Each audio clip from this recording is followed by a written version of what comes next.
The Consultant, one of Amazon's newest Prime offerings, is a show about business and corruption and ambition and video games and religion and Christoph Waltz and violence and maybe robotics or cybernetics or something. It's complete nonsense. Oh, come on now, Sam. It's not nonsense. It's a Devil Comes to Town story. It's Needful Things. It's Fargo Season 1. That might have been what they were aiming for, but the result is a mess. I mean... Dave, I challenge you to present a comprehensible summary of this show. I challenge you to remember this show. Wait, what is that?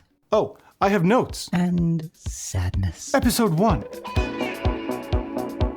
The CEO of a mobile gaming company called Compware is randomly murdered by a kid named Tokyo who wants his mommy. I want my mommy. The media believe the kid was insane, but some of the people working at the company think their mobile games made him violent. You've been playing video games your whole life, right? Since I had thumbs. And did you ever go on a killing spree? Anyway, after a few days without leadership, the company effectively shuts down. Which wouldn't happen. There would be a chain of command to take charge, a board of directors, officers. Enter the Consultant, a mysterious man named Regis Patoff who arrives claiming he was hired by the late CEO to... Consult. Thank you. Anyway, he's in charge now, and the employees go along with it because he has a signed contract. You'll find this illustrates Mr. Sang's wishes. Except two employees are skeptical, our protagonists Elaine and Craig, aka American Brunette Light Yagami. They don't believe their former CEO would sign Patoff's contract, so they dig up some footage from a hidden camera that was in the dead CEO's office to see if he actually signed it. Unfortunately, he did sign it, right before giving Patoff a... Dave, can we keep this family friendly, please? Weinsteinian handshake. That's, well, I suppose it's better than what you could have said, but it's Weinsteinian, not Weinsteinian. Now that Patoff is running the company, he lines up his employees and offers each the traditional President Biden leadership greeting. Of course. Episode 2. Patoff is scared because the CEO's mother now technically owns the company, and she's flying in from Korea. A flight departed Seoul Airport an hour and 20 minutes ago, destined for Los Angeles.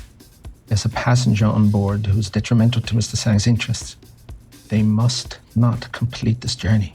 However, it turns out she only speaks Korean. I'm sorry, I don't speak this. And so she disappears after about 10 minutes. Also, Patoff cancels every video game in development. For no reason. Episode 3 is a side quest where Craig goes for drinks with the boss. Let's enjoy our beers. After drinks, Patoff tries to make Craig dispose of a body. Wait, what? It's a woman, not a body. It's in a bag. You don't call it a body when it's still alive. It's in a bag. If I put you in a bag, are you suddenly a body? To me, no. To everyone outside the bag, yes. I'm not sidetracking this video to debate the metaphysical designation of people in bags. Then don't. Fine. Fine. Where was I?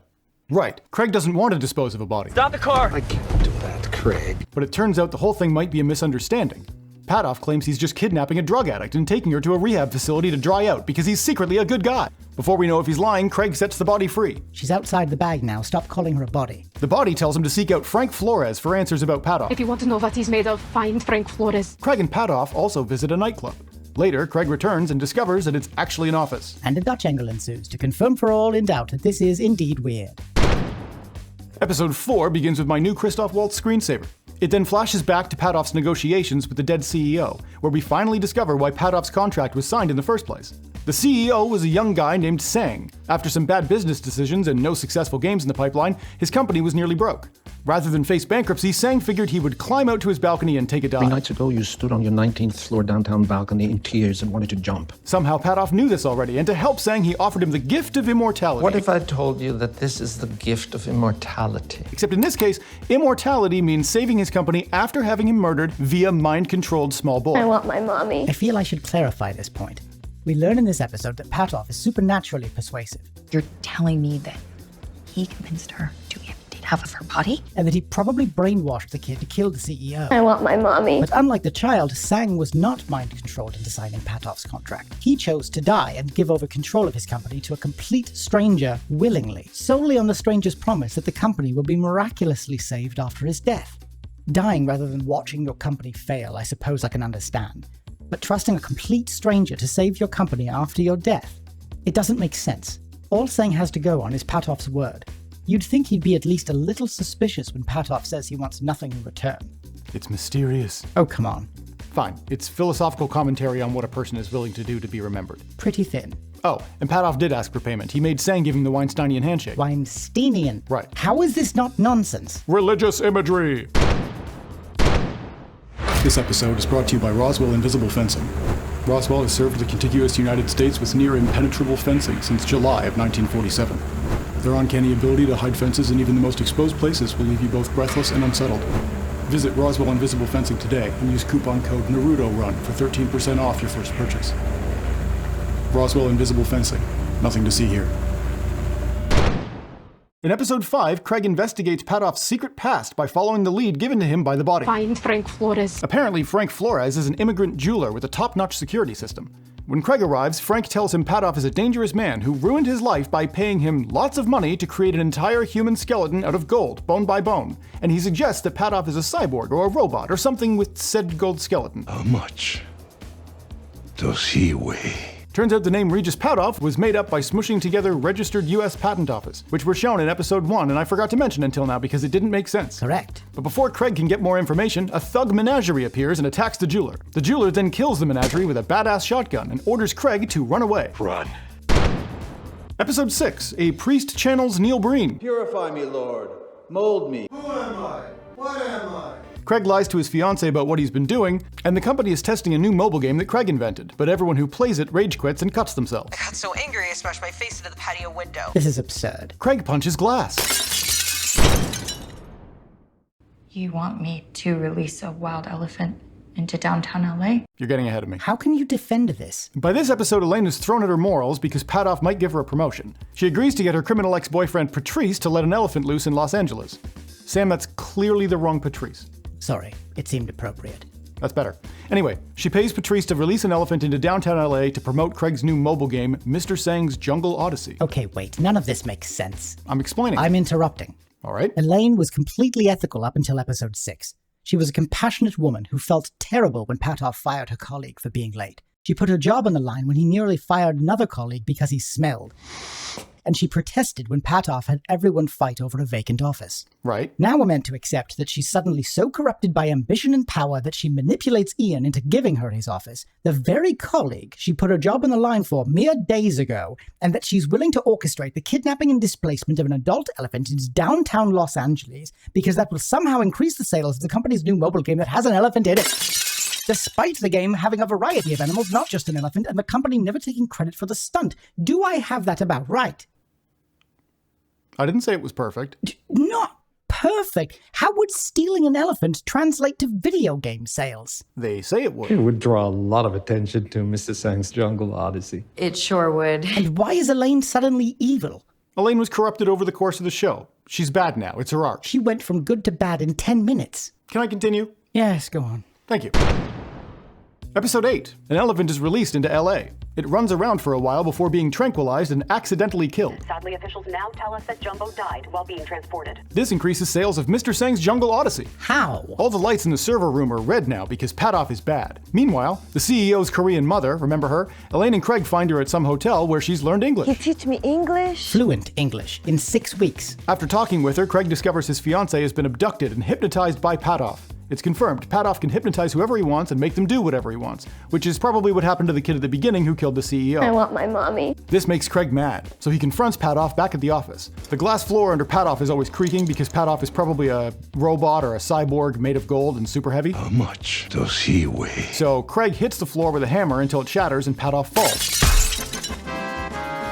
Shortly afterward, they look away and the body disappears. But Craig finds a severed toe filled with gold because Patoff truly is a gold-filled robot or cyborg or something. Elaine is then given the company because she's evil now, and that means she'll get results. Also, a kid beats the mobile game and finds a gold skeleton inside a giant egg. End of show. Oh, and they play an instrumental cover of I Did It My Way, and Patoff kills another CEO.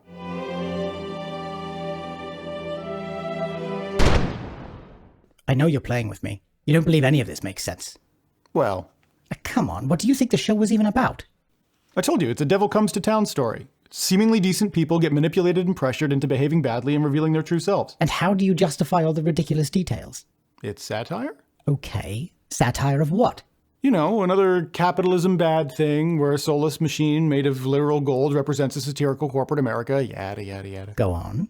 Okay, well, before Patoff showed up, the company was failing because the CEO was too nice. You over-reward your staff and undervalue your product.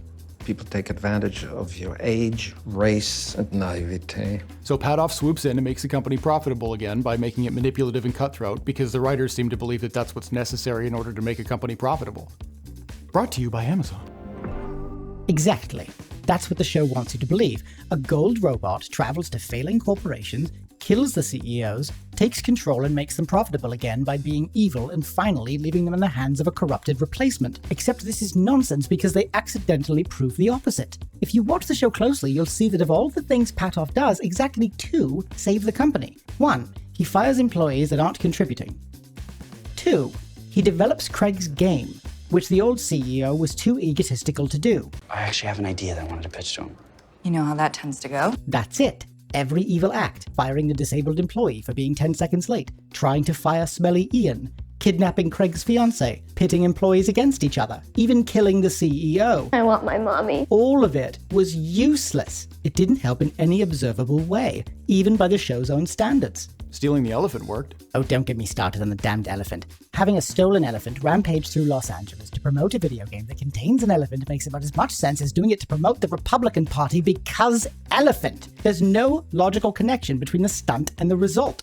Patoff only helped the company by making it slightly more efficient and by listening to the ideas of pre-existing employees. That's the message of the show, whether the writers realize it or not. Listen to your employees and don't hire freeloaders who refuse to contribute. Anyone who's worked in an office environment knows this is good advice. Heck, anyone who's ever worked in a group project in high school knows this is good advice. Patoff didn't succeed because of his evil acts, but in spite of them. And the show accidentally proved that it's in a company's best interest to treat their employees well. Basically, whether anyone agrees with it or not, the show doesn't say capitalism bad, it says capitalism good. So it does make sense. Unintentionally, and only the overall message. The details are mostly nonsense, not to mention my nitpicks. Such as? There are too many to name, but off the top of my head, police left tape on the dead CEO's office door for days after the crime scene had been cleaned, except somehow the cleaners scrubbed everything spotless and missed the blood on the window that's visible from the lower floor. Patoff's gold skeleton is heavy enough to crack a glass floor, yet he's seen sitting on various furniture without it collapsing. The servers turn red when Patoff walks by, which might have been explainable if he's a robot giving off some kind of electrical field, but later we see them all stay red when he's not around, implying they've become red because he's an evil influence and not for any physical reason. Symbolism? And anyone who knows anything about contract law would tell you Patoff's agreement wouldn't hold up, not to mention the mysteries we never returned to, like how Patoff knew Sang was suicidal. How do you know that? Or why the nightclub turned into an office. I could go on, but this isn't CinemaSins. The real question is why you're defending it. I like that nobody looked into the camera and shouted their political opinions. That makes me happy. Beyond that, I like Christoph Waltz, and I'm into absurd shows. And that's enough for your recommendation. Oh no, I wouldn't recommend it. What?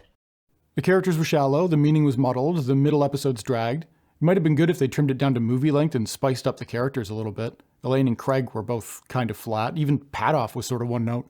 You said it was good. No, I didn't. You said it made sense. I said it wasn't nonsense. Would you recommend it? Oh, I hate you.